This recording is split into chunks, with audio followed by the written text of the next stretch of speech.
ನಮಸ್ಕಾರ ಎಲ್ಲರಿಗೂ ಅಮೃತಿ ಲಾಗ್ಸ್ಗೆ ಸ್ವಾಗತ. ಅಂದರೆ ಇವತ್ತು ಕಸ್ಟರ್ಡ್ ರೆಸಿಪಿಯನ್ನು ತೋರಿಸ್ತಾ ಇದ್ದೀನಿ. ನನಗೆ ಗೊತ್ತು ಇದು ನಾರ್ಮಲ್ ಯೂಶ್ವಲಿ ಎಲ್ಲರಿಗೂ ಗೊತ್ತಿರೋದೇ ಇದು. ಆದರೆ ನಾನು ಇದರಲ್ಲಿ ಕಸ್ಟರ್ಡ್ ಪೌಡರನ್ನು ಆ್ಯಡ್ ಮಾಡಲಾರ ಫ್ರೂಟ್ ಕಸ್ಟರ್ಡನ್ನು ಯಾವ ರೀತಿ ಮಾಡೋದು ಅಂತ ತೋರಿಸ್ತಾ ಇದ್ದೀನಿ.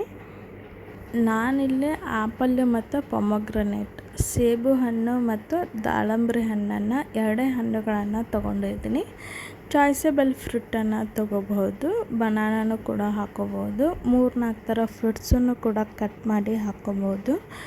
ನಾನಿಲ್ಲಿ ಚಾಯ್ಸೇಬಲ್ ಫ್ರೂಟ್ ನನ್ನದು ಫೇವ್ರೆಟ್ ಪೊಮೊಗ್ರನೇಟ್ ಮತ್ತು ಆ್ಯಪಲನ್ನು ಸಣ್ಣದಾಗಿ ತೊಳೆದು ಫಸ್ಟು ನೀಟಾಗಿ ತೊಳೆದು ಸಣ್ಣದಾಗಿ ಕಟ್ ಮಾಡಿ ಎತ್ತಿಟ್ಕೊಂಡೀನಿ. ಈ ಬನಾನ ಇದ್ರೂ ಟೇಸ್ಟ್ ಚೆನ್ನಾಗಿ ಬರ್ತೈತಿ. ನನ್ನ ಲಾಗ್ಸ್ ನನ್ನ ರೆಸಿಪೀಸ್ ಇಷ್ಟ ಆದರೆ ದಯವಿಟ್ಟು ಒಂದು ಸಬ್ಸ್ಕ್ರೈಬ್ ಮಾಡಿ, ಲೈಕ್ ಮಾಡಿ, ನಿಮ್ಮ ಫ್ರೆಂಡ್ಸ್ ಆ್ಯಂಡ್ ಫ್ಯಾಮ್ಲಿಗೆ ಶೇರ್ ಮಾಡಿ. ಫ್ರೂಟ್ ಕಸ್ಟರ್ಡ್ ಯೂಶ್ವಲಿ ಎಲ್ಲರಿಗೂ ಗೊತ್ತಿರೋದು ಕಸ್ಟರ್ಡ್ ಪೌಡರನ್ನು ಆ್ಯಡ್ ಮಾಡಿ ಫ್ರೂಟ್ ಕಸ್ಟರ್ಡ್ ಮಾಡ್ಬೋದು ಅಂತ. ಬಟ್ ನಾನಿಲ್ಲಿ ಇವತ್ತು ತೋರಿಸ್ತಾ ಇರೋದು ಕಸ್ಟರ್ಡ್ ಪೌಡರನ್ನು ಆ್ಯಡ್ ಮಾಡಲಾರ ನಾನಿಲ್ಲಿ ಫ್ರೂಟ್ ಕಸ್ಟರ್ಡನ್ನು ಮಾಡಿದ್ದೀನಿ. ಸೊ ಹೀಗಾಗಿ ಇದನ್ನು ಯಾವ ರೀತಿ ಮಾಡೋದು ಅಂತ ತೋರಿಸ್ತಾ ಇದ್ದೀನಿ.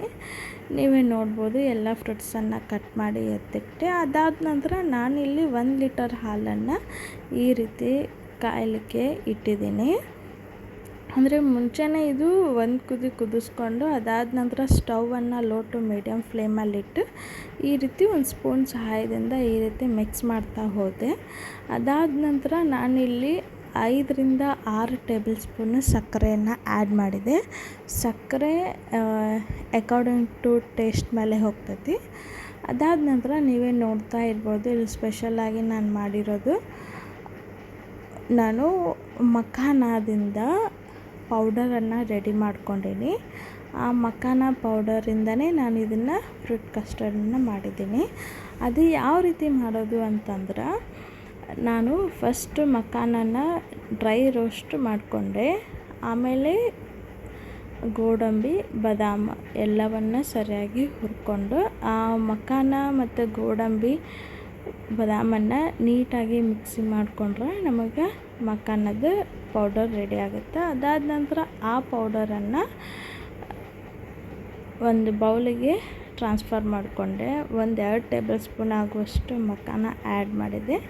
ಒಂದು ಅರ್ಧ ಟೇಬಲ್ ಸ್ಪೂನಷ್ಟು ವೆನಿಲಾ ಎಸೆನ್ಸ್, ಲೈಕ್ ವೆನಿಲಾ ಫ್ಲೇವರದ್ದು ಕಸ್ಟರ್ಡ್ ಪೌಡರನ್ನು ಆ್ಯಡ್ ಮಾಡಿ ಕುದಿಯುವ ಹಾಲಿಗೆ ಟ್ರಾನ್ಸ್ಫರ್ ಮಾಡಿ ಅದನ್ನು ಒಂದು ಕುದಿಸ್ಕೊಂಡು ಒಂದು 10 ನಿಮಿಷ ಫ್ರಿಡ್ಜಲ್ಲಿ ಸ್ಟೋರ್ ಮಾಡಿದೆ.